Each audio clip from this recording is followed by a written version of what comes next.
Hello and welcome. Anchor in the buoy. That's your opinion. All right. So, first things first, I guess. Last night there was a really sad event that happened in New Zealand, in Christchurch, the city Christchurch. 49 people killed. Man in his 20s charged with murder. It's basically a terror attack. It's really sad. There's a bunch of sad stuff going on with this. The guy's a nihilist. His manifesto that he put out is just basically just a bunch of. He openly says he's trying to cause civil war in the United States by igniting all of the racial and dividing lines. He used a gun. He knows that the Second Amendment is going to split this country. A mosque is Muslim. Mosque right? is Muslim. Okay. Yep. He went down that line. You know, a white nationalist now killing Muslims. He isn't left or conservative. He's both. He likes Donald Trump. Doesn't like Donald. Everything What is does just. that have to see? I'm not making the connection again. So are people? So it happened in New Zealand, and he's saying he acted on the behalf of Donald Trump. No, he's just being labeled a white nationalist. You got to remember, all the rest of the world watches our news. I know, but So- this happened in New Zealand, not America. I know, but all the rest of the world watches our news. And so his manifesto is basically saying, like, the United States is so stupid, they're going to get embroiled in this. And he's right. Like, and not only that, but he's like, you know, he basically is just stirring the pot. He's doing the most horrible, heinous, disgusting thing, stirring the pot under the guise that nothing in this world really matters because the lights go out. I mean, it's just nihilism. It is the exact reason why I stare nihilism in the face and I just refuse to believe in it, because eventually when people believe in nihilism, you get guys like this that are just going to act on their worst impulses because what does it matter? He's trying to start a civil war in America. Yeah, in some other multiverse, he's Gandhi. So what does it matter what he does here? Yeah, his manifesto is disgusting. Well, I'm not completely tracking the game plan he has here. So he's going to cause a civil war, trying to cause a civil war in America. By shooting up a mosque in New Zealand. Yeah, And saying that he did it in the name of that he acted in the what, like it's not acting in the name of anything. It's just acting in the name of nothing. But he's being labeled. That's the point. who labeled him? New Zealand, The media. our media. So his manifesto is basically saying you're going to take this manifesto and you're going to do anything you want with it. I mentioned Donald Trump. You're going to make me a Donald Trump supporter. I also said I think he's a horrible leader and someone we shouldn't follow. I said I'm a conservative and I'm a liberal. So he's basically saying you can take this manifesto and you can paint me any way you want. He's just trying to provide fuel for the fire. Yes, that and the exists. label that he's been labeled with is white nationalist, because the fuel for the fire is white nationalism versus everyone else. I get you. He's just basically trying to say Trump is the reason he did it, but then he doesn't say that in the other parts of the manifesto. Yeah, well, he openly says nothing made me do this. So it would make an anti-Trumper be like, see what Trump's pushing people to do? And it would make a Trumper be like, see what the left is, he's both Antifa and white nationalism. He's both fascist and communist. What is New Zealand's gun laws? I don't know. I'm only curious because I watched this last night, and then I went on to a string of other videos that had to do with self-defense shooting. For some reason, it was in my feed. So one of the things he did, too, is he went live. He did a 17-minute video of him doing this. He went into the first mosque, and he filmed the whole thing. Anyways, it's just... I'm just saying that when you go to your mosque or your Baptist church, wherever you go, take a gun. Hey, we live in a world that isn't... those mosques aren't being targeted. We live in a world where everyone is a target. Yeah. There's bad guys walking around everywhere. Yeah. So did you listen to the Rogan Experience with the girl that talks about the Russian bots, and that their whole goal was just to create tribes? Yeah, I know. Like staunch I got the gist of that. tribes. Yeah, and I thought that was really interesting. Check this out. I mean, regardless, I'm falling into a category. I mean, I'm a gun carrying, like, you're not going to convince me that it's bad for me to carry a gun. See, it's one of those things where it's like, yeah, you want to carry a gun because you have reason to do that. Some other person might see the world through their lens and have reason not to. I think part of the problem. The whole point is to just allow us all to live. You can carry a gun as long as you don't shoot anybody. What harm does it do for them? They don't have to carry a gun. Doesn't do you any harm, right? Like, it's kind of one of those things like, the whole point of this thing is just live and let live. Like, we've lost the point of live and let live. We want to enforce our tribal rules and norms on everyone else's tribal rules and norms. I actually thought about this last night. It's almost like the law of the traveler, or the code of the traveler, is becoming the code of the domestique. So, like, when you travel overseas, when in Rome, do as the Romans. If you go over there, you eat their food, you try to speak their language, if you go to Asia, you use one of those little circle holes in the ground for a bathroom. You just assimilate as best you can. If you show up there, like, Americans get criticized for traveling sometimes because we show up and we're like, hey, where's the whatever, and where's a nice restaurant like Sizzla? We can come up with an air of pomposity. But the reality is, the traveler's code has been around forever. When someone's off traveling, especially if you're in a small group, you don't go into hostile territory waving your flag, right? You go in and you go, white flag, and I'm here. The problem is globalists, capitalists, people who do go into new territory with their new products, they show up waving a white flag, right? Then they come home and they think we need to keep waving that white flag. No, when you're in America, you can be an American. When you're in Rome, you can be a Roman. We can have our own values. When you hit the road, yeah, you adapt. The problem is, I feel like what's happening is because America, we've just become the traveler. Like, we don't want to offend anyone anywhere. And it's like, look, it's okay for people to come here and actually assimilate with our culture, just like they would expect us to assimilate with their culture there. It's okay.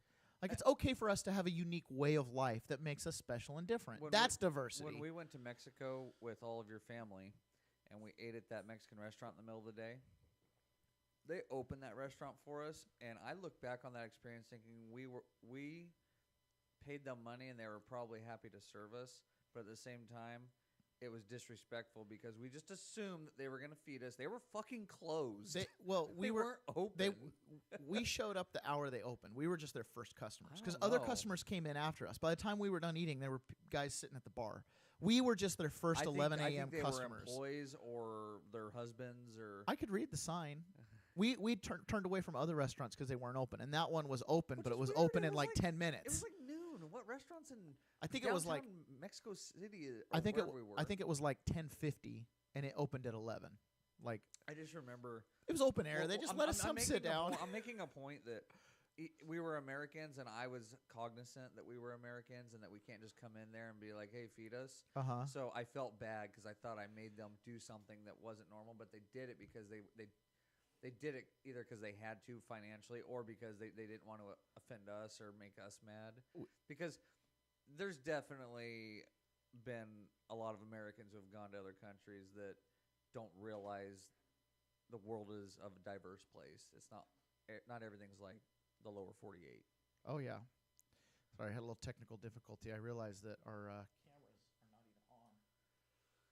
Well, that's okay. Who needs a live video feed, right? Well, my camera's on. I don't know why yours isn't on. For some reason, that just strikes me as funny. So,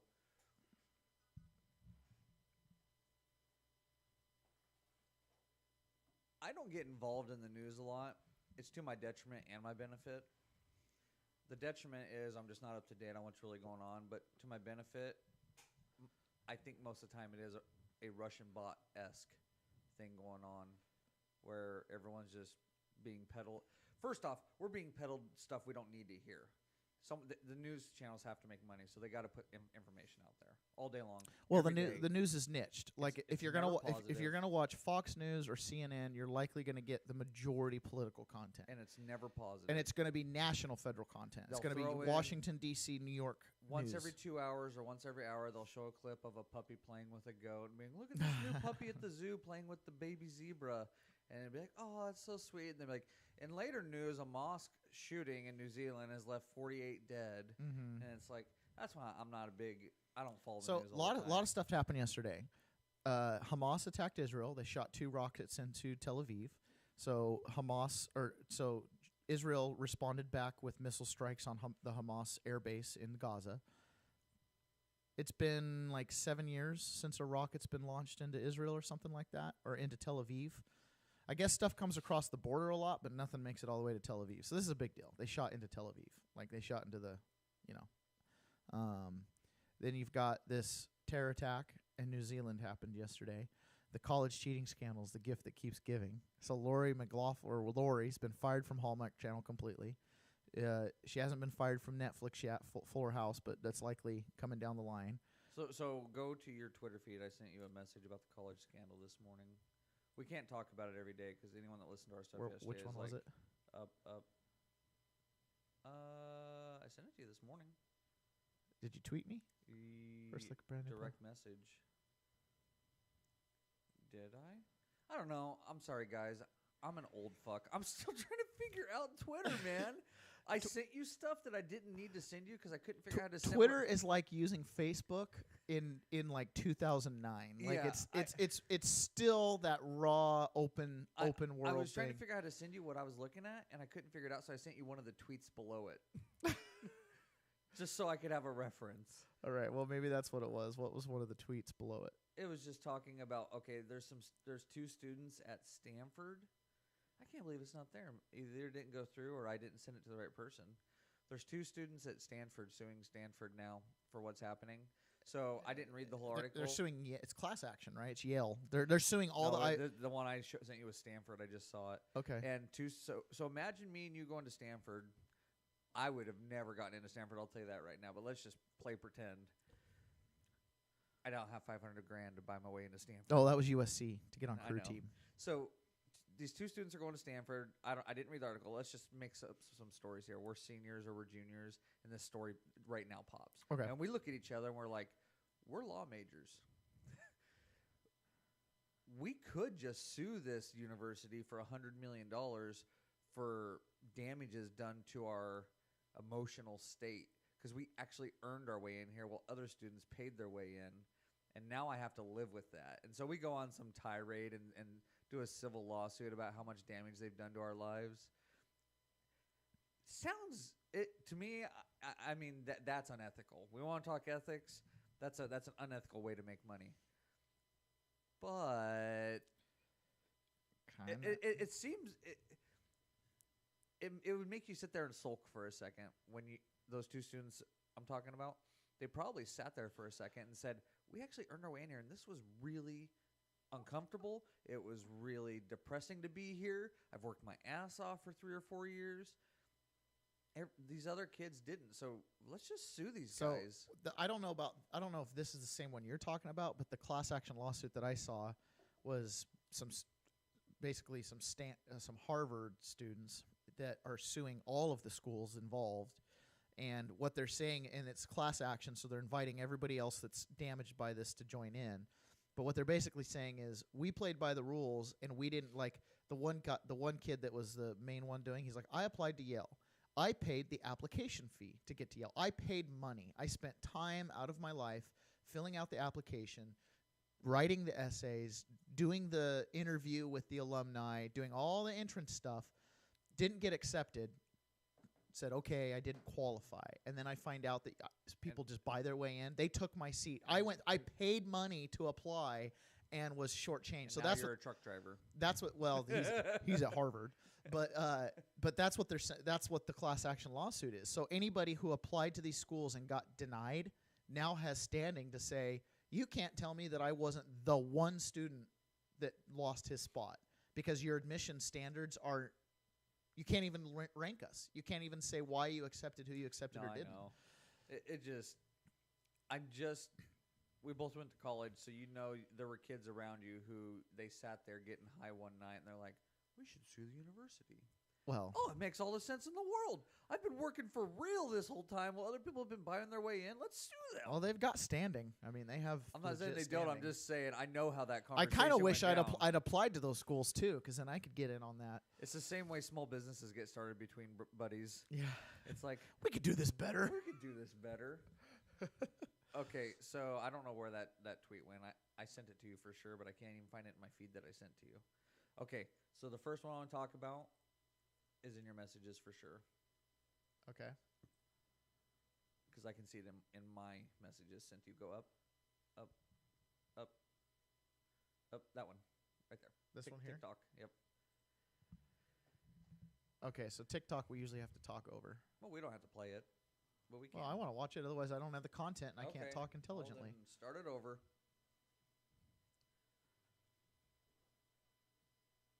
No one can hear it. All right, so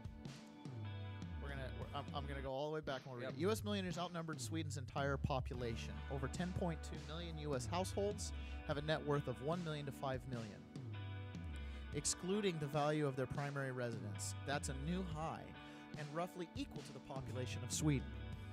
The number of wealthy Americans has doubled since the Great Recession. TikTok.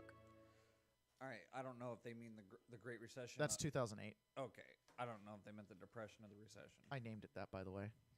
The Great. It stuck.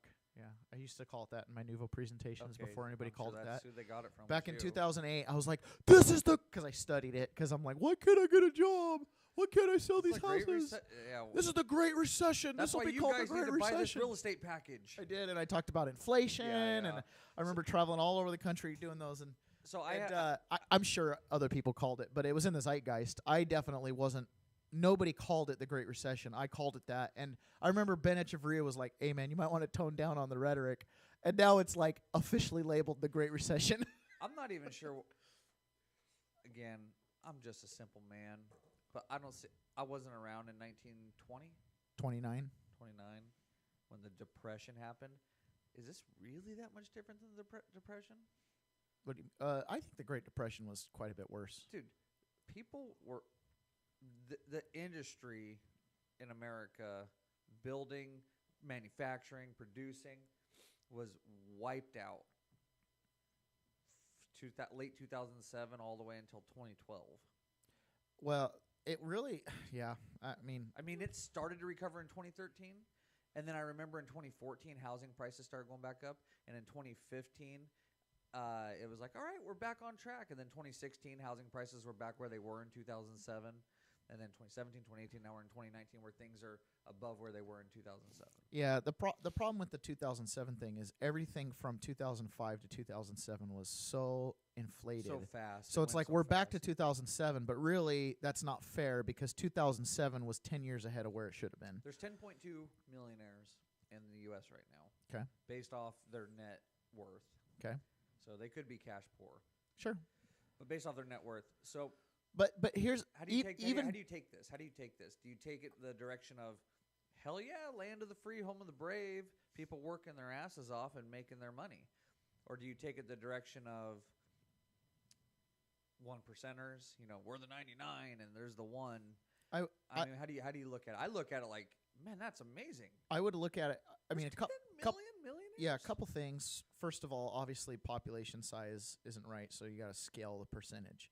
So it's probably not as like we have more millionaires than the entire population of Sweden, but we also have 10 times the population of Sweden. They're like 30 million, we're 320 million. Well, I know. So we have what's 10 of 300 350?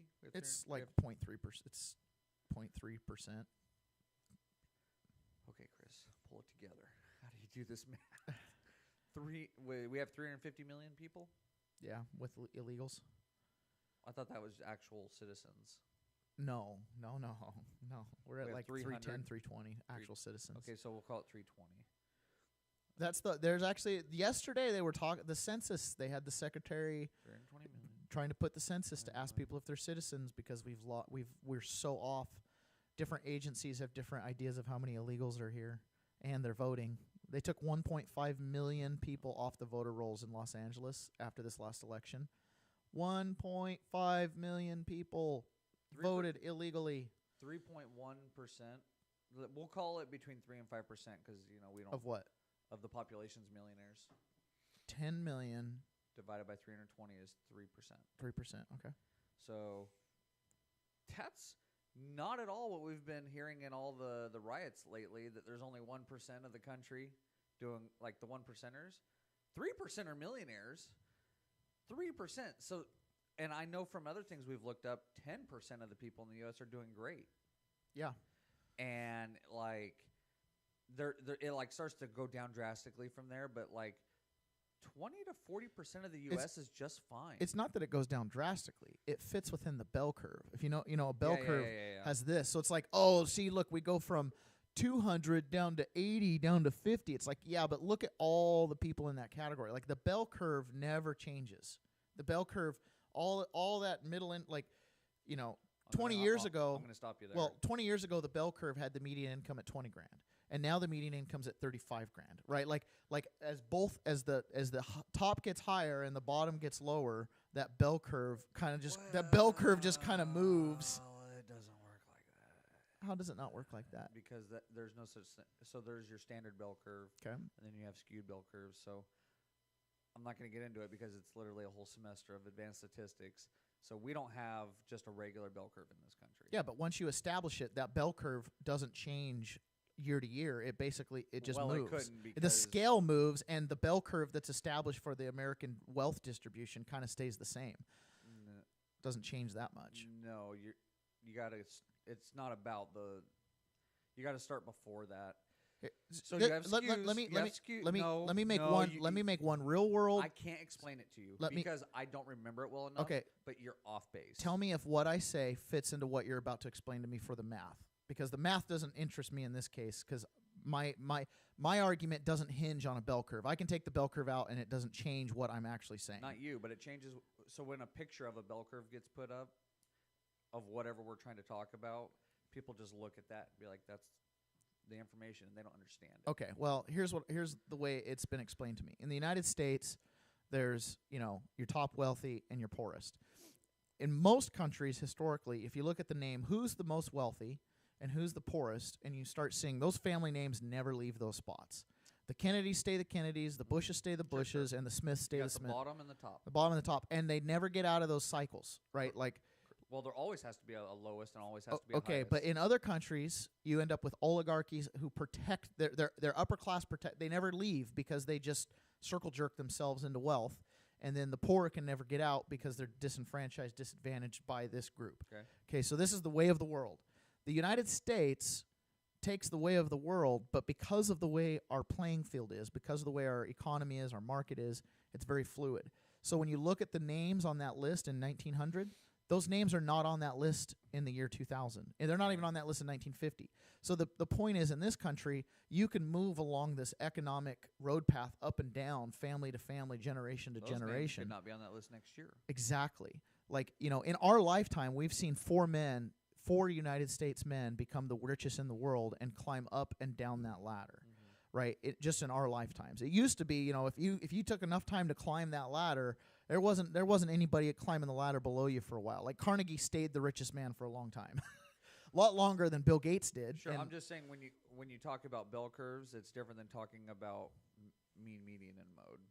So saying your lowest and your highest. Yeah, no. It doesn't work like that on a drawing. What I'm saying is, like, the wealth distribution in America, once you establish that chart, it's kind of like the median that when we say what the middle income is, it like that number just that middle ground keeps getting higher and higher. Part of it's inflation, part of it is wages actually going up, right? But then there's also an element of within this curve of people, the distribution stays fairly similar, but the haves and have-nots are constantly changing. The last names of wealth and power are constantly getting new names introduced, and depending on how you set up the bell curve. So in this country, it would go. I have to look up this. I have to look up the numbers, but I don't think I'm too far off base here. Basically, half the population are in poverty, 50%. 50% are in poverty. Yeah. So that first part of the bell curve is however you label it. It's going to be like this all the way, and then you've got probably 25% that are out of poverty, but struggle. And then you probably have 20% that make a living, and then you have the rest that are the millionaires. Get closer to your mic. You're not in it at all. You have the rest that are the millionaires and whatnot. So your bell curve will go like this. It's not going to go like perfect. It doesn't. It doesn't change. Skewed to the left. It's a left skewing bell curve. Okay, it doesn't change what I'm saying. But I'm saying changes how you interpret it. I'm saying the dollar amount of the scale slides on the bottom. The bell curve represents distribution, and the people in that are very fluid within that bell curve. But you're right; it does stay. Where half the population wants a civil war because they're sick and tired of being poor, and I'm on the other end of the bell curve, looking at them, being like, "Get your shit together." Well, here's here's my perspective of it, and Ben Shapiro makes this point really great. He's like, the number one predictor of wealth in this country, the number one predictor by far is age. That's the number one predictor. 50-year-olds almost universally have more money than 20-year-olds. Well, so smarter. So a lot of time, like that you're like 50% in poverty. It's really not. It's like 10% are in poverty. 75% of America make up the middle class. Poverty's the wrong word because it's like $12,000 a year or less is poverty. Yeah. So like 75% of the U.S. population make up the quote middle class. That means they're not starving. They might there's some disenfranchisement, there's student loan debt, there's all kinds of issues. What the middle class used to be. There's all kinds of issues with the middle class, but the reality is very few of the middle class are starving, very few of the middle class are illiterate, very few of the middle class have serious birth rate issues, like we have life expectancies way better than it's been for a long time. I mean, I guess it's been slipping lately, but I mean, let's be realistic about where we're really at, right?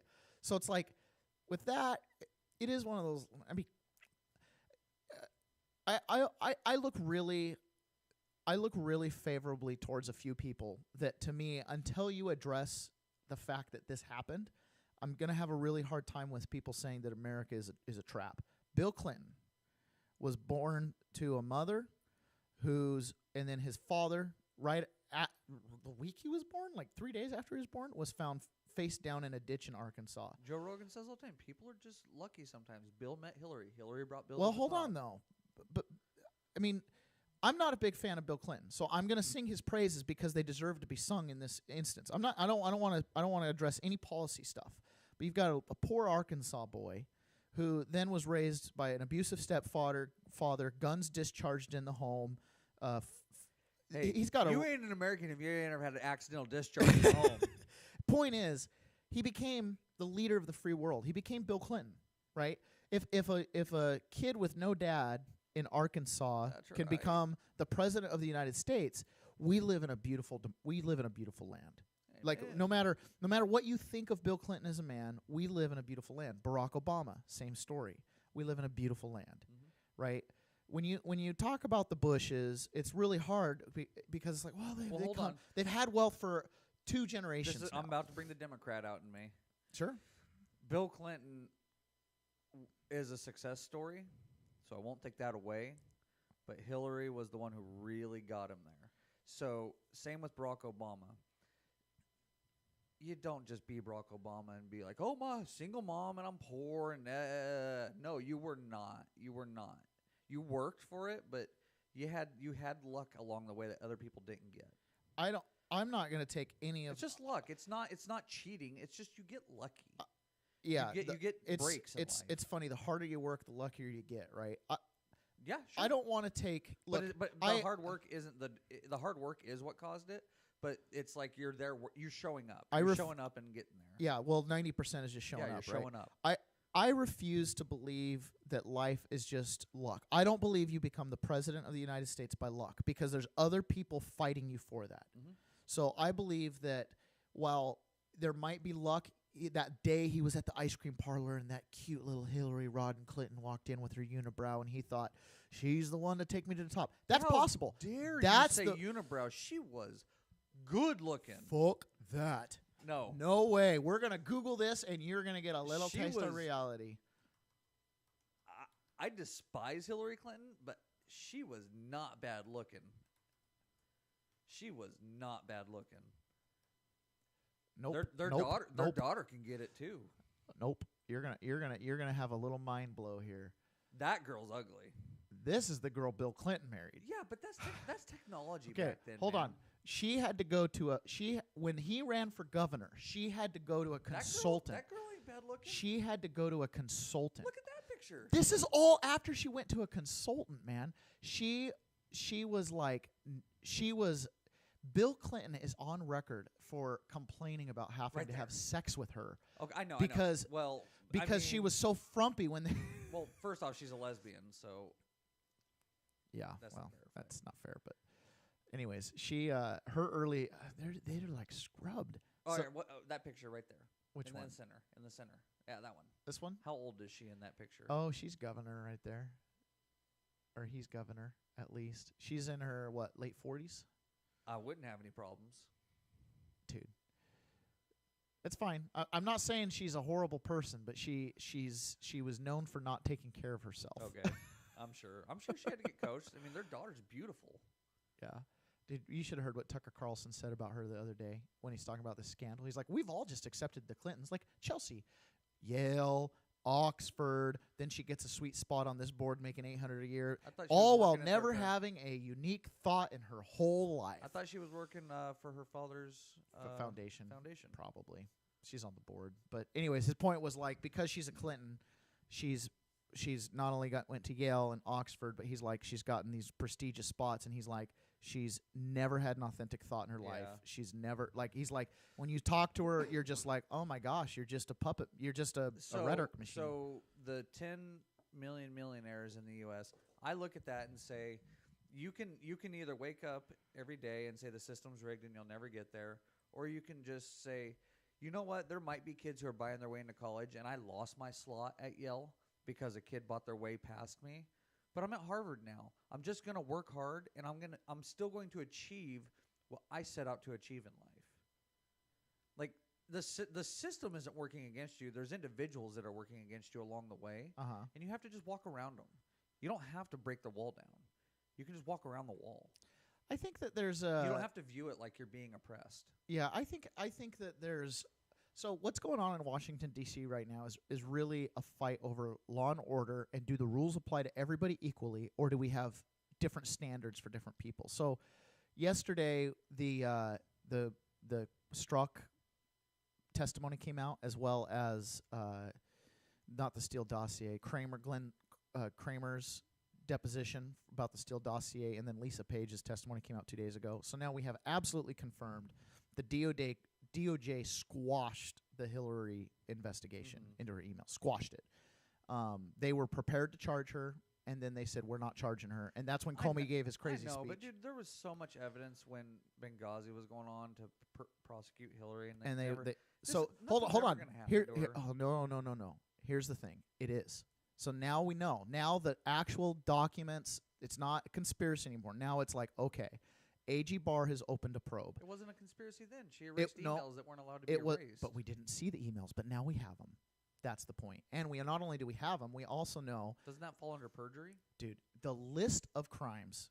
Yeah, all of them. Treason, perjury. There's a whole espionage act. There's a whole slew of them. It has been said over and over and over again by our leaders in D.C. that this is about, can we trust our government to enforce the law? When the government comes for you because you broke the law, do you believe they're enforcing it without bias, that all your civil rights are going to be all those things, right? The reason that we trust law enforcement is because we trust the government in general to do our will. So when we see these scandals and nothing gets done, it erodes our trust. It erodes our trust that there's ever justice, that it's not a banana court. So what the movement now, and I believe is absolutely going to happen, is we're going to see justice. And we're going to see justice if for no other reason than because this guy right here. Is justice to you jail time?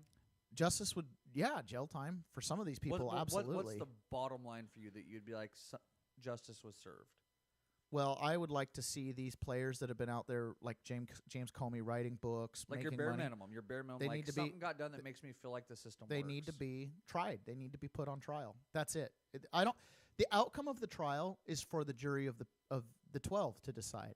But going to trial is the will of the people. So, do all trials have juries, or would something like this not have a jury? It depends on the crime. So some of them, most likely, these people will be tried in military tribunals because of their positions at the time these crimes were done. They were sworn in under oath. It'd just be a judge. Well, no, because military tribunals, depending on the crime, have a jury. They have a jury of soldiers.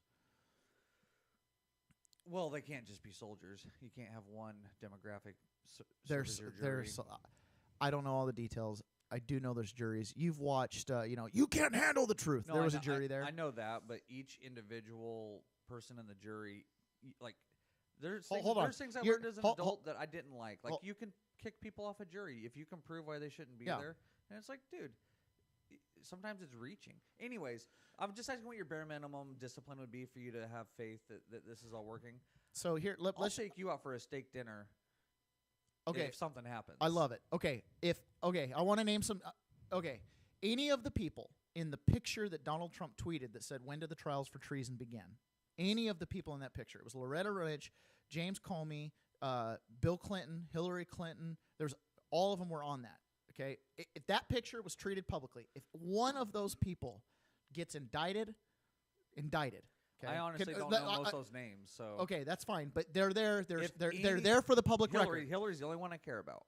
If anything gets done to Hillary, then I want to go with that picture because once one goes, I believe all of them will be implicated. I don't know where all the crimes are, so I can't guess. But my point is, if anybody in that picture gets indicted, that gives more trust that the government is going to be unbiased. Okay, so to me, that's the picture.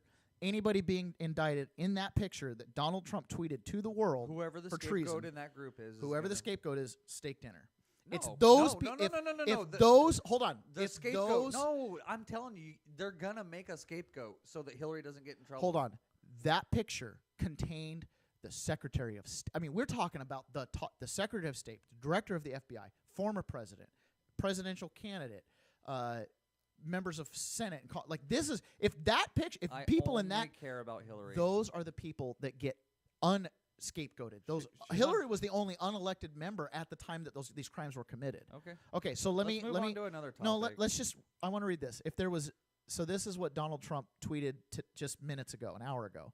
New evidence that the Obama-era team of the FBI, DOJ, and CIA were working together to spy on and take out President Trump all the way back in 2015. A transcript of Peter Strzok's testimony is devastating. Hopefully, the Mueller report will be covering this. So, if there was knowingly and acknowledged to be zero crime when the special counsel was appointed, and if the appointment was made based on fake dossier paid by Crooked Hillary and now disgraced Andrew McCabe, and all stated no crime, then the special counsel should never have been appointed, and there should be no Mueller report. This was an illegal and conflicted investigation in search of a crime. Russian collusion was nothing more than an excuse by the Democrats for losing an election they thought they were going to win. This should never happen to a president again. So, this isn't the first time he's raged on this. People at these three-letter departments have to be responsible for what happened here. Okay. That's I've that got picture. nothing left to say on the Okay. subject. People are interested, man. People will listen for hours and hours to us talk It's about a dead this. horse. Nothing's gonna happen. I'll buy you a steak dinner and suck you off afterwards if something happens. We got that on audio. All right, this is going to be fun. All right, so what else we got here? Let's talk about the cops getting called on a bunch of people in Cleveland last night. Okay. And when the cops got there, they found out the people were celebrating that Odell Beckham came to the Browns. Okay. It was the night before when it was official. So they got Odell Beckham now, and there were people in the streets yelling, and the 911 transcript says, "There's people outside my house right now. They're screaming, and it's scaring me. I don't know what they want." And there was just people in the streets yelling. okay, so we talked about the Browns. This is their schedule. Oh man, the Seahawks have to play the Browns. Oh my gosh, what a cakewalk! We are in that. We are in that arena now, Taylor. We are basically the Browns now. What was our record? I don't know. We went to the playoffs. We even went to the second round of the playoffs. We went to the second round this year? Yeah. Who'd we beat in the first round? The team we beat. Well, I'm just curious because I could be wrong. That would be really sad. we went to the playoffs. We were in the wild card, and then we went to. I remember being like one more win, and we go to the Super Bowl again, and then we lost. Well, no, this last season we went to the playoffs and we lost. We lost to the Rams, didn't we? All right. 2018 schedule. 2018 playoff schedule is probably what you're really looking for. There's someone out there screaming right now. We played that. We should know. Okay. Okay. We finished 10-6, but in 2017 we finished 9-7. Okay. That's the Browns record, man. We did 10-6 last year, which isn't disgraceful, but What was the Browns' record last year? 9-7. It was the same record, I think. They were 9-7. They were over 500 and didn't make the playoffs. Yeah. in the AFC. Yeah, we looked up we looked it up yesterday. They were over 50%. So the Seahawks, 2018 Seahawks playoff schedule.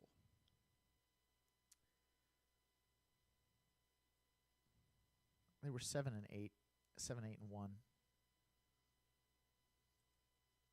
You don't make the playoffs. That's You don't not make the Call it playoffs 50 2 games over 500. call it 50%. 7-8-1 with one tie. That's basically 7-9. No, it's not. That's 7-8. I know, but the one doesn't The count one for goes away. The And they were the Seahawks were 9-7 the year before that. That's what I'm saying. It's the but it's don't it's put two, your it's don't two put full yourself games. up here. There's only 16 games. They were literally 25% better than the Browns. Don't put yourself up here and put the Browns down They there. were 25% better than the Browns, man. They had a 25% better record. That's the difference between getting a C and 100%. Between getting a 50 and a C. That is a big difference in record, man. We lost to the Cowboys in the wild card playoff. In the wild card playoff dang. And then they lost to the Rams, right? I don't really care. It doesn't matter. Okay. Anyways, it's just crazy. So, good team. I'm best not, team. Bleh. I'm not Good team. I'm not. Bleh. I don't attach myself to sports anymore because I can't control their outcome. And when we lost the second Super Bowl, it crushed me so bad. It gave me the same feeling as when I've committed myself to anything else and I can't control the outcome, and it just devastates me. So what I do with sports, I just watch them. Did it's you see? entertaining. So, have you seen all the PewDiePie shows up everywhere where people will jump in a video and they'll be like, subscribe to PewDiePie? No. So people will do like when people will jump into like a newsreel camera and they'll be like, subscribe to PewDiePie. So like it's a thing now where people will try to inject PewDiePie into everything, and it shows up all the time. Like 60 So million look right here, subscribers or something. PewDiePie is trending right now on Twitter. For what reason? And it's like, for all those people who are seriously blaming Candace Owens and PewDiePie for the actions of the terrorist, like they're just the white supremacist Islamophobic terrorists who murdered 49 Muslims in cold Subscribe blood to as they were PewDiePie. praying at 2 mosques in Christchurch, New Zealand, said, subscribe to PewDiePie. That's funny. He's memeing. He's memeing the internet. They're Because they wanted to game the media for more attention. Please don't fall for it. And here we are. It's funny. So, subscribe to PewDiePie.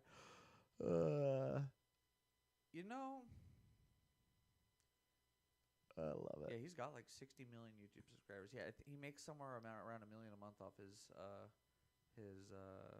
sponsors. It's pretty crazy.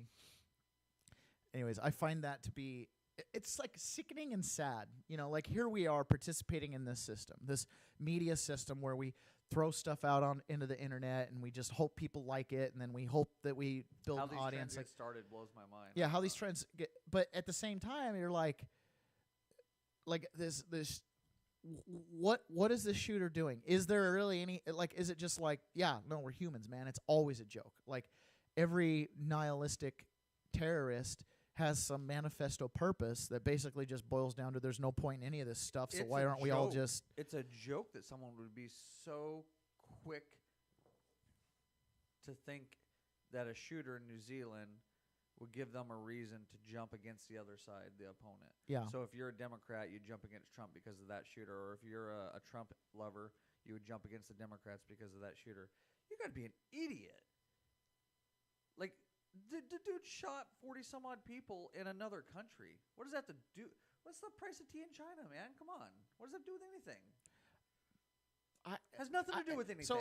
So here's... I can do anything and write a letter and say... I don't know. Bill Clinton made me do this. So here's what's hard about this, okay? No. You know that people have a psychology. So if people have a tribe and they're not woke and they can't see outside of themselves and they can't see outside of their tribe and they've got some honor culture in their DNA, right?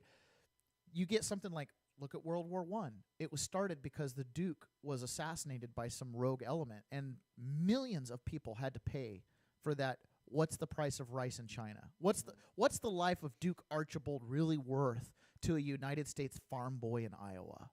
But yet we march off to war, right? Like what World War II, we were attacked Had to be bigger. We weren't going to get into war over Sure, some let's aside. talk about wars people are like- experiencing right but- now. So why did we go to Iraq? Because like when you label the I 9/11 know. attacks, you're like, how does that take? How does that take us to Iraq? Yeah. And then So- now we're in Afghanistan still, and it's like, how'd that take? us So up? when you say what's the price of rice in China, that's right. This could set off a firestorm of whatever. No, If this somebody won't. responds and then there's This a one, reaction. The So- wars were different. I know, but they all They're on the same. They're on the same logic. they all start with this retarded, like, defend our honor. There's no values in what he did. There's no value. It's not, he's not making a statement. There's nothing there. Violence for violence sake is the point of not like it is the thing you rail against.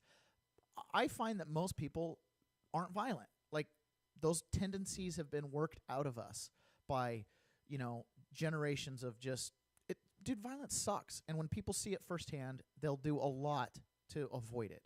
I don't think violence has been bred out of us all. It's I not think- been bred I think out we're of us, just but afraid of the consequences of being violent. it's so much easier to like work together than fight all the time, right? Like, trade and commerce is so much better than warlordism. Like, the benefits are better. Less wives get raped. Less kids die. Like, it's and on big, yeah. so yeah, I'm yeah, saying, yeah. so these guys that do this stuff and they're nihilistic and they want to go down those lines, there's nothing there. They're empty. They're just empty vessels, just staring into the abyss, thinking that life is not valuable, and that this is just some game that's not worth playing. And that I feel like the wake up is like, he's not a white nationalist. He's an asshole. Assholes are assholes. Sure. That's that. He's not a. Was it an act of terror? Absolutely. So- But it wasn't by a party. You Yeah, can't, I know. We talked about this guy for like 15 minutes in the beginning. Why are we still talking about him? because he's trending on. He's number one trending, which means there's millions of people talking about it right now, which means there's millions of people that want to listen to someone's opinion on Let's it. say That's something why. new about him. You don't have to. You can just repeat the same. There's nothing new that will be said about this asshole. There's nothing new that will be said. Well, unless they come and find out that he was a gay porn star, that's new. Okay, I don't know, well, something crazy. it'll be trending. We should be watching for it. Like something. I don't know. Like what's his name? Doesn't matter. Well, I don't want to repeat it. That's the point. okay. We'll talk about this asshole. So John, for all of you that didn't know, was actually really into hot glue crafts.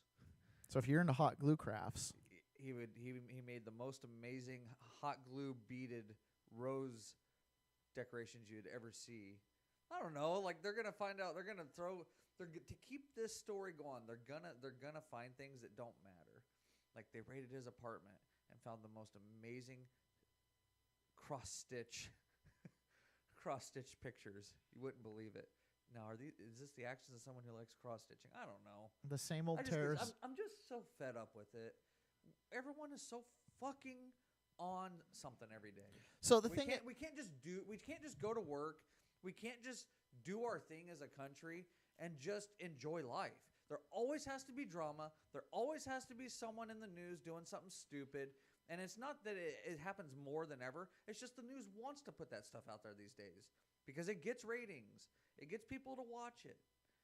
They get their subscribers to pay their subscription to watch the new news coming out. It gets their sponsors to give them more money per minute, per second, whatever. So we know that that's going to happen, right? Like whether we like it or not, we know that the news media is a thing. And the reality is entertainment now is a 24/7 business with cell phones. It doesn't have to be a thing. No, it doesn't. Because CNN's almost dead. Yeah, but People have stopped watching mainstream news absolutely, channels. and they're watching people like us, right? Yeah. I mean, they're watching people like us talk about this. But I look at this and I go, okay, when I see this tragedy, in any tragedy, how do I assess it? Do I become angry? Do I want to put a label on the aggressor and then get justice for the whole group, or do I want justice just on this aggressor? Do I look at it like some systemic thing? What do I teach my kids? Do I teach my kids to hate white nationalists, or do I teach my kids to hate? Like what do I take from something like this? How do I make it? How do I be the change in the world that I want to see? How do I perpetuate something different for the generations to come? Like when we see something like this, what adjustments can we personally make so that we Personal- don't see these tragedies in our lives? Like, Personally, what I want to do is make my kids tougher, stronger, and more violent than the bad guys, okay, so that I know they can take care of themselves and take care of those who can't take care of themselves. I heard an interesting thing. It was on the Joe Rogan Experience. It was the Russian bot. She was talking about Second Amendment and somehow tough guys being tough. And Joe said something about, training. And she's like, you're silly if you think that training physically is going to help defend against a gun. Mm-hmm. She's like, the weak people that come, like they don't come with muscles, they come with guns. And it was interesting because Joe's like, yeah, that's It depends true. on how you want to talk about it, because I watched a small talk that Tim Kennedy gave about people who don't really know how to use guns. He's obviously an elite person. He's not the average guy. But he's like, you pull a gun on me, I'm going to take it from you and beat you to death with it. I won't even shoot you with it. Uh-huh. And it's like, so unless you're, there's no way we can create an American full of Tim Kennedys. No. Not everyone has that type of time on their hands. No, but if push come to shove, there's a lot of Americans that have guns that are not unwilling to. I'll tell you what, use 'em. if I got to pick a dude to be with in the middle of the night at a convenience store when someone tries to rob it, I'd rather have Joe Rogan with me than you. So I'll take whatever training he's got. I'll be like, imagine you and him standing behind a robber pointing a gun at the cashier, and you're like, leg kick him. Dude, he'd fucking just swipe that dude. Yeah, you ever seen a man go unconscious from a leg kick? You're about to. So I don't like. I haven't listened to that episode yet. I'm going to, but I don't like it if she said it the way you're describing it, because that's just saying like that training doesn't do you any good in those situations. Like he could be. Well, she's saying like looking at I think they were referencing Venezuela specifically, and it's like, look, you can be the best martial artist, but when you have 3 or 4 thugs with guns, it just doesn't they're matter. just gonna kill you. Yeah. She was just saying like real tyranny. Yeah. Real tyranny is like it's not one tough guy with a gun.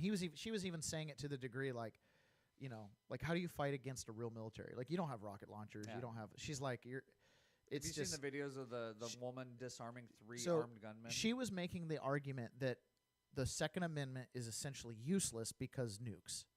Like why do you need a gun? You can't defend against a nuke regardless. Freaking Vietnam! We couldn't beat them. All they had were AK-47s and booby traps. Yeah, we couldn't beat them. Yeah, and I'm like, do you think that like let's say a civil war now broke out? Do you think that they're going to use nukes in our own country on our own people? Like when the war's over, somebody's got to manage those people. Until Donald Trump took over the fight against ISIS, it was just a struggle back and forth because we can't use those big weapons. Because we can't, but whatever, doesn't matter. ISIS and the Taliban and Al-Qaeda and whoever we were fighting were running on such a shoestring budget, but we couldn't beat them because they'd put IEDs in the roads. I mean, almost all of our soldiers are dead from IEDs or maimed from IEDs, rarely gunshot wounds. Yeah. And it's like they were fighting us with homemade bombs, and which anyone can make, and they were fighting us with small arms, which is what our Second Amendment protects, up to restricting fully automatic weapons without a license. Like you can get AR-15s that are semi-automatic. Yeah. So it's like, which by the way, on for Fox, her to say that is naive. On Fox News last night, this guy was giving great legal analysis on this gun law about so Remington's being sued by the Sandy Hook parents to be responsible for the killer's actions, and the court said yes, the parents of Sandy Hook they won their lawsuit. So they won the initial. We can sue them. They've done it, I think, twice now. So now it's got to go to the Supreme Court. So, so the actual lawsuit has been won. Yes. So now, and it's and what do? Do you freaking sue Ford because you got in a car wreck? This is wild. So from a liability standpoint, this is saying banks. So Alexander Cortez went down this road with Wells Fargo. They wanted She asked why Wells Fargo wasn't responsible for oil spill cleanups if they financed the oil pipeline, and she's like, because we didn't build it and we don't maintain it. We're the financing. That's like saying the mortgage holder is responsible when the pipes break on a house. The person you get your car loan from is responsible for you doing a hit and run. Yeah, if someone right? does the levels of separation here of responsibility. But Alexander Cortez in Congress is trying to advocate for responsibility by anybody that's involved in these things. If a mass shooter buys a gun with a credit card, can we go sue Visa? And the gun manufacturer. So that's what this lawsuit said. Do you see? We're at the precipice of hell. We are at the precipice of hell. Because it was a gun, because of the emotions behind it, the court didn't side with law. Yeah. It sided with emotions that someone's got to pay. I don't because see this kid died and no one's going to serve Sure. justice, so now we got to go after somebody's got to pay. Calm down. I don't see this as being them wanting to hold people accountable. I see it as them actually wanting to take control. That was the feeling I just got. So was they're gonna, because if you can control all the way back to the money, where the money comes from, then you can literally control any outcome. It's everything. Command. Yeah, it's a command economy. When the top tells the bottom what they're doing, and not the needs and values and wants and desires of the people telling the market what to make. It's a command economy. That top down. If the banks are going to be responsible for the oil spill, ultimately the government's kind of the one that sees it. So the government needs to be the bank. They need to have a board of directors. We are at the precipice of hell. Like we have gotten to the point where the divide in this country isn't just a divide of big government, small government. It's none of that. This is a divide of nihilism or free will. This is a divide of command economy or free market. We're to the point where the questions we're asking have gotten to a fundamental unresolvable difference, because your worldview, your entire basis for judgment and value making is different. Like when you have you have one congressman who's asking Wells Fargo why they're not responsible for oil spills because they financed the construction of a pipeline, right? Like in the halls of Congress, we're at a level of that's banana tyranny. I mean, every possible thing we could say is there, and this is happening. This isn't a joke. This isn't a parody. This isn't The Onion. The next time I find myself at 3 a.m. in the emergency room with a can of WD-40 in my ass, I know who I'm suing. They should not make those cans so big, so perfectly sized to just fit in my anus. Suing you, WD-40. That's how ridiculous that sounds. Is I got hurt by something, so now I'm going to go back to the very origin. Okay, so this pundit on Fox News is giving great legal analysis on how ridiculous this lawsuit is and how ridiculous it is that the court sided with it. Probably won't go anywhere. It's got to go to the Supreme Court now. So then he says this, and then he pivots and he shifts and he goes, now the real problem is these AR-15s. And then he goes, these are not hunting rifles. These are rifles only meant to kill people. And over and over and over again, that's what the Second Amendment is meant for, is to kill the bad guys. Exactly. He over and over again, he goes into how these AR-15s aren't good for civilian use. And then the anchor, she goes, well, but I have lots of friends who use them for target practice and do use them for hunting. Not the real anchor. She is the title. She's not me. She's way more educated than you. You said the anchor. I'm the anchor. Oh, you're the anchor. Sorry, the news anchor. So, anyway, she jumps in and says, "No, they'll use it for other things." But thanks for saying she's way more educated than me. That really hit home. Holy shit. She's an attorney. Some of those, I used to think they were all just pretty faces. I really did think that until she said something you agreed with. No, it was Dan. It was actually Dan Bongino was talking about. He's the smartest people I know, period, and he rattles them off it's the three women anchors, and he's all of the networks, the women that are hosting, they are, and the men too, they're extremely bright, they are quick, sharp, bright. They might have an agenda, but he was just saying well, let's put it this way: if someone who actually knew what they were talking about came against us, I'd just have to be like, hey man, I'm just doing a podcast. I don't really know anything. I just report what I see. I just have an opinion. It's just my opinion. That's the point. We all get an opinion. The whole point of this podcast is the First Amendment. We get to say what we want about whatever we want. But the people who have a stronger opinion than me will back it up with whatever facts they can conjure. I'm like, dude, I go to a job for 8 to 10 hours a day, and I got a family. I don't have time to look up this stuff. I just look. Twitter feed. This is the square. This is the public square, right, at Jack? And whatever I learned from the age of about 0 to 22, when I had time in my life to learn things. This is my favorite part. I have 116 followers.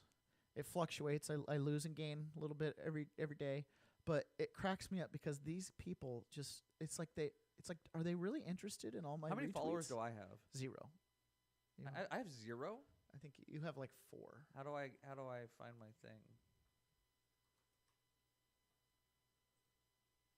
Yep, you're not on it. Oh, it's because I'm on. Well, you're clicking. There you go. For any of you who listen to us regularly, you'll just understand that I'm just not hung up on followers. Wow, Dash A Splash follows you. So I don't have any real people that follow me. Sabina Sabu and Annie Morris. Are they real people? Probably. Nurses, difference every day. Why would nurses follow me? She follows a lot of people. I mean, I got to get on the ball, guys. I got to put something out there that people want to see. Yeah. You know, I follow 95 people or 95 things. I don't think I follow any people. I made a mistake. This is sad. Kim Jong-un is considering suspending I talks saw that. with you. Yeah. That's why I sent to you. So every time I nair my butt or shave my beard off, that I get that immediate, like, this was a bad idea. Now I got to wait for it all to grow back. I get that way when I opened up my Twitter account last week. I open it and immediately I'm like, what do I do on this thing? How does this thing work? I have 95 people I'm following, or 95 things I follow, because I followed them all at once. And I did that on all my other platforms like a dummy. Now I have to go back through and unfollow the people that post things I don't want to see so I can see the things that actually matter to me. So here's a It's too much maintenance, man. I did it wrong from the get-go. I followed 95 people right out the gate and really screwed my whole feed up. Because now I'm like, where's all the stuff I want to see? It's buried because I followed too many things. Well, you probably are going to need to follow more than 95 when it's all said and done. But is there more? I followed everything they threw my way. Every recommendation that I that's thought why I would they wanna- stopped, was because they go, you're doing the algorithm recognized you were not stopping, and they wanted to stop you before you had a bad experience on Twitter. I go to search. No. What do you go to for, like, following? How do you? To find who you're following, or to How do I get back to that page where they're like, hey, we recommend so and so? I don't know. I go to search Twitter, recent searches. I don't know. John Bones Jones, follow him. ABC News, even though I don't really. Okay, so all that I saw who I wanted to follow and I'd follow them, and I'd made a mistake. I'd made a big mistake because now I got to go out. Every time I see a thread I don't like, I got to go through the effort of removing them now. I could have just not added them to begin with and saved myself a bunch of time. Yeah. Save myself a bunch. So 411 people. How do you follow 411 things? Like, oh, I follow. There's just not enough time. My brain, I'd give up on life if I purposely consume the things you consume. You're like, hey, do you watch the most recent podcast? I'm like, they're fucking 3 hours long. Do you watch these things at home? Yeah. I listen to them, and I watch a lot. I mean, dude, I just can't. I can't. These are car-only things for me. Like, I listen to it in the car, and that's it. That's still a lot of time. The problem is I don't listen to a lot of entertainment stuff. I listen to a lot of, like, educational news stuff. Oh, I can't. So you know how I know I've listened to too So I'm not much? giggling. I'm like, content. That's my point. Is it's not even entertaining. It's like, it's entertaining to me. Oh, dude, depressing to me. And the way I know I've been listening to too much stuff or getting too much content is momentarily I'll switch between podcasts and the radio pops on in my truck, and a song will be there, and I'll be like, "Fuck, I need to listen to some music. I feel so much better." It's like that's how I know I need to lay off of the content. It's like, just listen to some music. Sometimes you do need to take a weekend or something. All right, let's finish up with this video here. This is why women live longer. There's no sound. Great.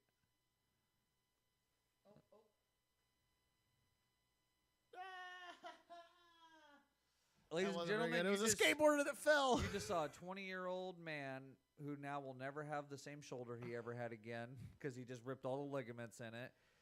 Probably broke his face. Is she faking this? And don't swim in the sea. Incredibly, All right. Don't make unnecessary journeys. Don't take risks on treacherous roads. And don't swim in the sea. Incredibly, people have been spotted in the water here in Blackrock and Salt Hill both today and yesterday. The stop sign hits her in the Oh my face. gosh! Oh my gosh! Dude, I didn't see that coming at all. She's doing a news report. It's so windy. Yeah. Stop sign just. I saw that last year. I saw that last year, and I don't know when it happened.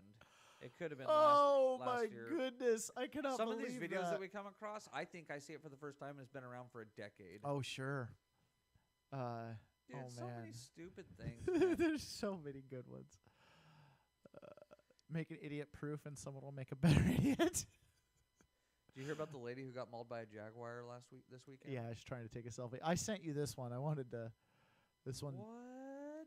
Okay, there. No. Look. No. You think you're going to be able to hold that man up there? Dude, No. he's hanging on with one hand. He's committed. He can't get back up. Oh, he tried. He made it. His legs are wrapped up in the ladder. Dude, but he made it. But Dude. you know what would have been a better idea? To hand the ladder up to the guy and lash it to the box and just climb down the ladder. Dude, it's so funny. How about this? I'm no expert, but I'm pretty sure OSHA would not approve. Man, That's way more safer than that. I'll tell you what, man.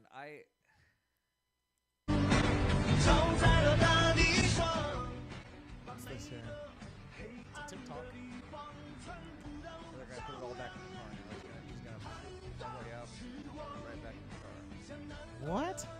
Dude, the dude was just throwing trash outside, and that guy can't fist bump that guy.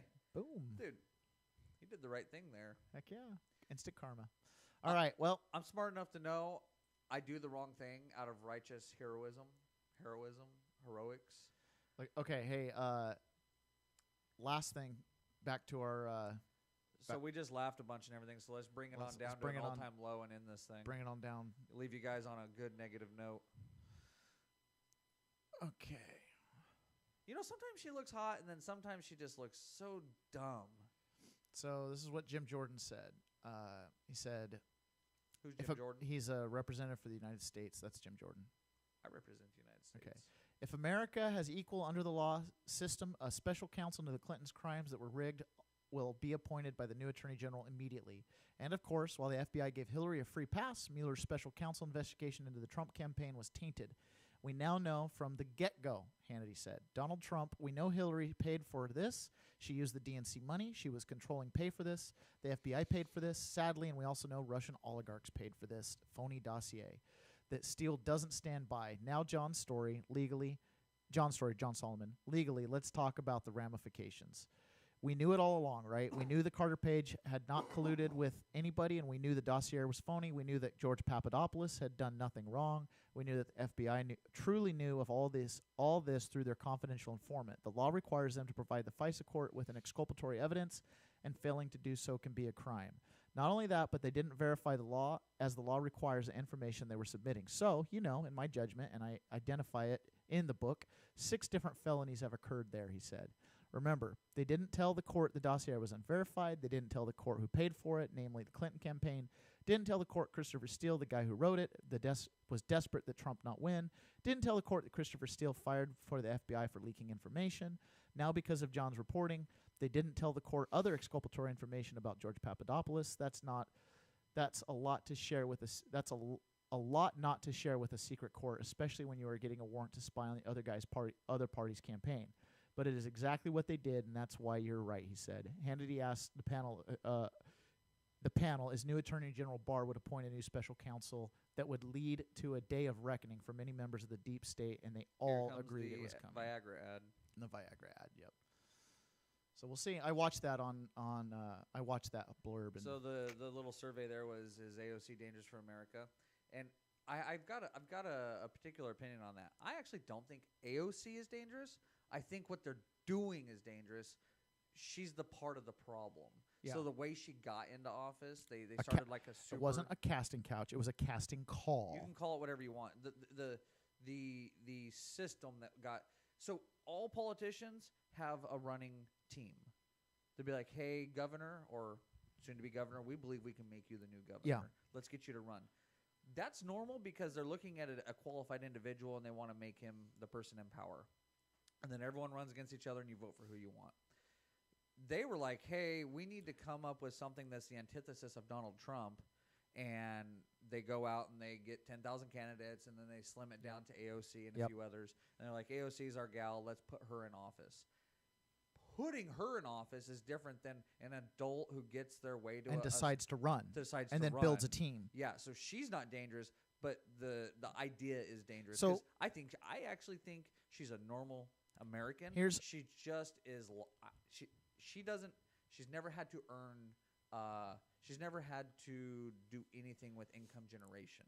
Yeah. So part of this casting call problem is this: one, she's disposable. Because the people that are actually running the agenda, the people that are actually going to be there for multiple terms, she can make a fool of herself, get voted out, and they'll just find another young gun to throw in. Yes. Her ideas are not original and they're not her own. Nope. So there's no track record that she actually believes this stuff. She's been fed this stuff. She has no plan. Yeah, and the plan is so agenda-driven, and it is the agenda of the people who paid for her. So even if she gets burned and this Green New Deal is a joke, they'll go back to the drawing board, say these are our new talking points, same agenda, new player. That's what I'm saying. So it's not her that's dangerous.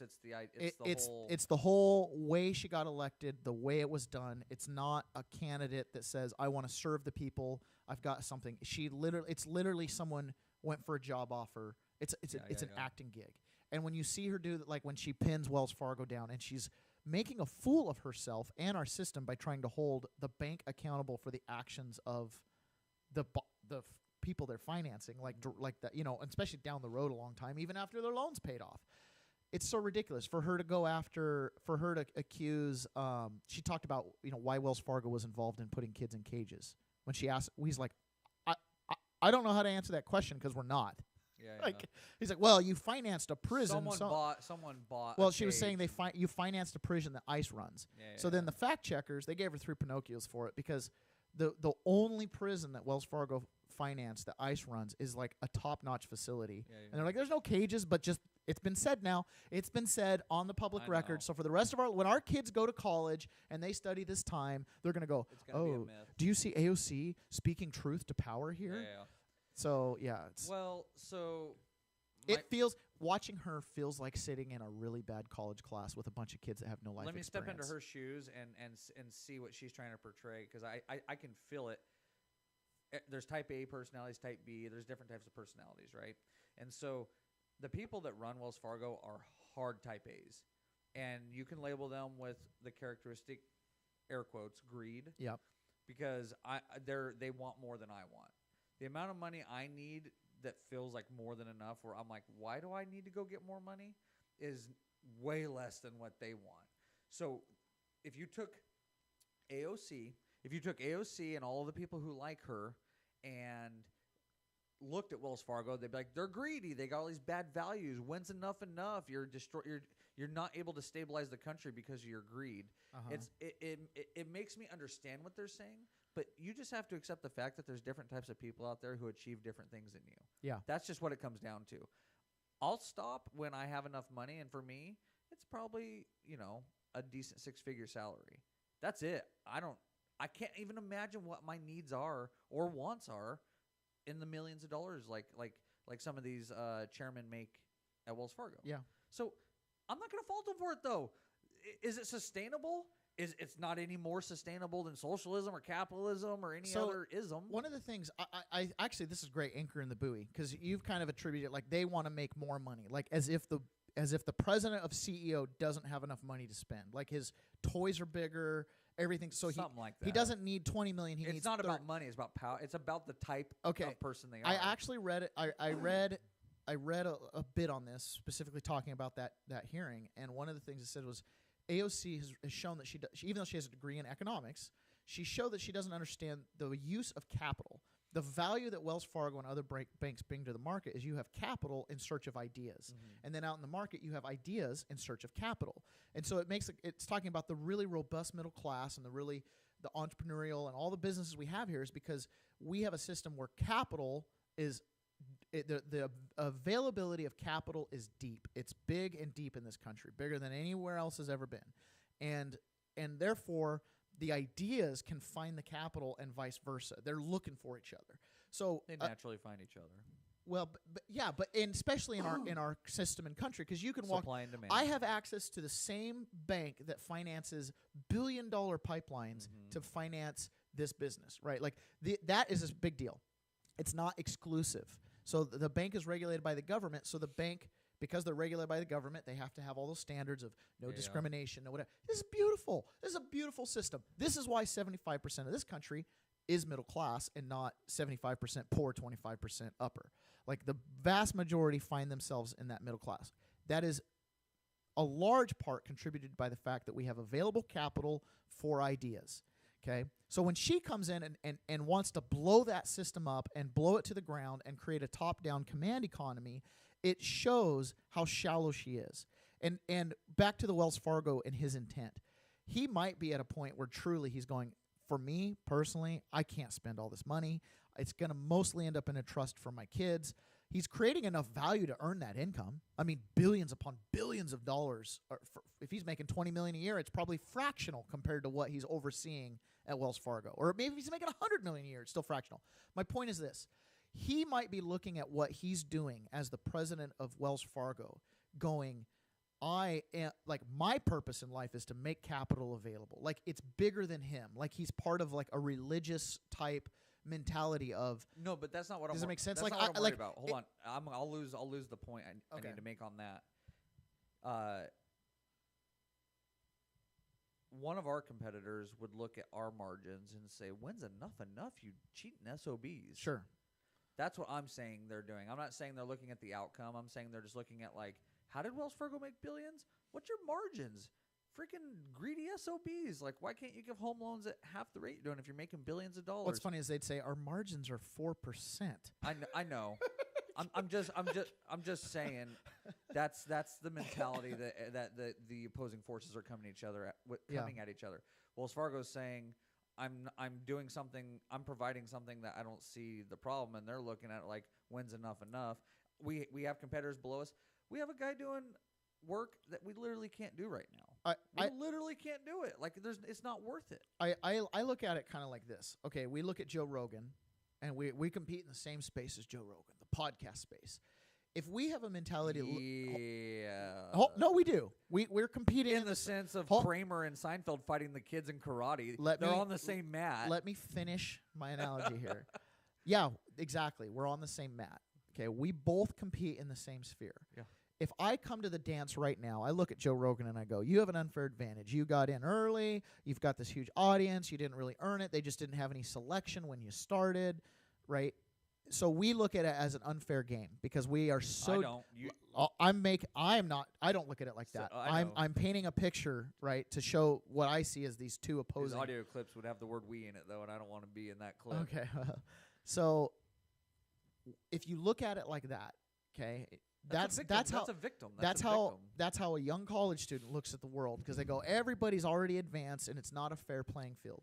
You don't realize that way back when Wells Fargo was established in 1860, it was a level playing field, and and there were lots of banks that started and lots have come and gone, and the point is they earned every step of the way. Are they a behemoth today? Yes, but it's because they've taken the steps every step of the way for years. You can't bring them down for that. They played fairly. Yeah. The rules are the same. If you want to go start a bank, you can start a bank. And in 100 years, you might be bigger than Wells Fargo. Do I disagree with the bailouts? No. However, it would destroy our economy if we didn't bail all these people out when the recession happened. Yeah. It would have destroyed our economy. I do believe that. I really wish they would have just given it to people who had mortgages. It would have made sense. It would have made so much sense just because the numbers were crazy, where you could give each household could get like $100,000 in America with the bailout money. It was $1 million. $1 million $1 million. Yeah. So, but then that would have created worthless money because everyone's got the same. The way they did, if so they would have just gave it to everyone. what's amazing to me, and because I studied this when I was doing, why didn't they just pay off the people's houses that were Well, defaulting? it was just that was the tip of the iceberg. Like the reinsuring. So they would take all those mortgages and they'd put them into a package, and then they'd go to Wall Street and sell the package. Yeah. And then the idea was, a certain percentage default, but a certain percentage payoff. But that percentage of default really needs to be that tight margin. Bigger. And it wasn't bigger by a lot, but it was bigger by just enough that it made the yield on those tranches, those bulk packages, not right. And so the companies that insured them, right, to get the movement, then had to pay them off. But then the insurance company, so this is where AIG got burned, because AIG insured Lehman Brothers, who was insuring this. Isn't that what Mitt Romney does? Yes. Doesn't he? Yes. Doesn't he bail out failing businesses And then bankrupts them. and then Well, he doesn't. He doesn't bankrupt them. he They're gonna parts fail. He parts them out. He pieces them out. Yeah, and he knows they're gonna fail within 2 years. It's and really- he insures it, and at the end of that 2 years, the insurance pays him. I don't know if he insure. I don't know how Yeah, insurance plays that's in. what Is that right? I that's know how that understood it. he would buy these businesses, and then he'd basically peel off all their assets and part them out, and No. thousands of people would get laid off He through his, buys the businesses and then buys the insurance to support the business in case of a failure. and then lets them fail. No, but they fail. Like, I mean, I don't think he's going in there saying we're gonna fail. No, it. But he goes in there and he gets paid out. His actual business model, like for example, he owns either Staples or Office Max. He's one of the big shareholders. His actual like when he bought that, he bought like a cluster of holdings, and then he basically took all those holdings and he broke them up, and then he liquidated some of them. He took what was a business that was obviously purchasable, Yeah. and he broke it up, and then he left with just Staples, and that's like his thing. So maybe But- I'm not understanding it right then, but you remember the video where he says they say money can't buy happiness, but you remember that one? I don't. They ran that a lot when he was running. It was like he gets caught when he's out of college. He's still pretty young. He's like in his 30s, I think. And he's like, for those that say money can't buy happiness, I don't know what they're talking. He basically says money can't buy happiness. And he had just closed a deal. And I only know about the insurance scam, air quotes, scam, because that's what he was doing at the time. He was coming in, purchasing failing corporations, not small businesses, and whether they made it or failed, he was getting paid. Because if they failed, the insurance that he tied up into it paid him, and if they made it, he was making it. Yeah. And, So they averaged like 2 years. He's one of those ones where it's like he doesn't create he's had, my understanding is, way big net loss in jobs. Like, of all the businesses he's ever owned, say he had 100,000 employees that were under him, jobs. he eliminates 90,000 of them. He's the guy who you buy your company, and then next thing you know, you're getting your pink slip because half the workforce is getting laid off, because he's looking at it like an accountant, where he goes, let's trim all the fat, all the things that and he's really left with just a lot of holdings. He's not left with a lot of functioning businesses. Oh, my wife loves Cadillacs. She's got 3 of them. Dude, So, you can't really. All right, we're well over our time, so that's our opinion today. Anchor in the buoy. Do it again Monday.